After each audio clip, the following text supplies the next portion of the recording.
ಇವತ್ತು ನಾವು ಏನು ಮಾಡ್ತೀವಿ ಅಂದರೆ ರಾಜಕಾರಣದಲ್ಲಿ ಹೆಣ್ಮಕ್ಳು ನಾವು ಒಂಥರ ಗ್ಲಾಮರಸ್ ಆಗಿರಬೇಕು, ನಮ್ಮ ನಾಯಕರುಗಳು ನಮ್ಮನ್ನು ಗುರುತಿಸಬೇಕು, ನಮ್ಮ ನಾಯಕರಿಗೆ ನಾವು ಭಾಳ ಒಬೀಡಿಯೆಂಟ್ ಆಗಿರಬೇಕು. ಇದು ಜಾಸ್ತಿ ಆಗಿದೆ. ಇದನ್ನು ಬಿಡಬೇಕು.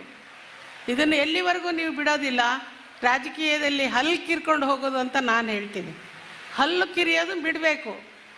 ನಾವು ನಮ್ಮ ಸುತ್ತಮುತ್ತಲಿನ ಜನರಿಗೆ ಸಹಾಯ ಮಾಡ್ತಾ ಇದ್ದರೆ, ಅಥವಾ ಓಲ್ಡ್ ಏಜ್ ಹೋಮ್ನರ್ ಇರ್ಬೋದು, ಅಥವಾ ಹ್ಯಾಂಡಿಕ್ಯಾಪ್ ಇರ್ಬೋದು, ಈಗ ಬಂದಿರುವ ಗ್ಯಾರಂಟಿ ಎಲ್ಲಿ 2000 ಅವರಿಗೆ ಲಿಂಕು ಮಾಡಿ ಅವ್ರಿಗೆ ಸಹಾಯ, ಇದೆಲ್ಲ ಮಾಡಿದರೆ ಹೆಣ್ಮಕ್ಳು ನಾವು ಹೇಳ್ದಂಗೆ ಕೇಳ್ತಾರೆ.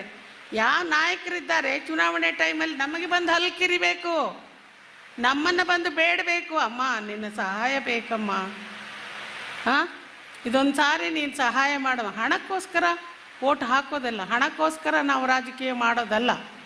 ಇದನ್ನು ನಾವು ಎಲ್ಲಿವರೆಗೂ ಅರ್ಥ ಮಾಡಿಕೊಳ್ಳೋದಿಲ್ಲ, ರಾಜಕೀಯದಲ್ಲಿ ವಿಚಾರ ಮಾಡೋದಿಲ್ಲ, ನಡೆದುಕೊಳ್ಳೋದಿಲ್ಲ, ಅಲ್ಲಿವರೆಗೂ ಕರಿಬೇವೆ. ಉಪ್ಪಿನಕಾಯಿ ನಂಚ್ಕೊಳ್ತೀವಲ್ಲ, ಒಂದು ಸೈಡಿಗೆ ಇರಲಿ ಅಂತ ಹಾಗೆ ಇಟ್ಟಿರ್ತಾರೆ. ಅದನ್ನು ನೀವು ಬಿಟ್ಟು ಗಟ್ಟಿತನ ಎಲ್ಲಿವರೆಗೂ ತೋರಿಸೋದಿಲ್ಲ, ಅಲ್ಲಿವರೆಗೂ ಇರುತ್ತೆ.